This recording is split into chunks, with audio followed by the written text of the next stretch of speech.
श्रोते हो, जय हरी विठ्ठल, जय हरी विठ्ठल. रेडिओ समर्पणावर ऐकूया दिनांक 17/7/2024 बुधवार रोजी आषाढी एकादशी निमित्त आपण ऐकणार आहात महाराष्ट्राला वेळ लावणारा हाच तो हरिपाठ.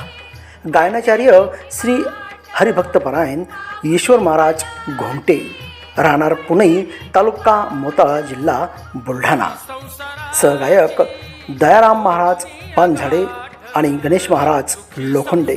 मृदंगवादक तुकाराम महाराज पांचाळ आळंदीकर. सादर करते संतोष वसाने. प्रस्तुती रेडिओ समर्पणची. चला तर मित्रांनो, नक्की आस्वाद घ्या या कार्यक्रमाचा. आषाढी एकादशी निमित्त महाराष्ट्राला वेळ लावणारा हाच तो हरिपाठ. जय हरी विठ्ठल.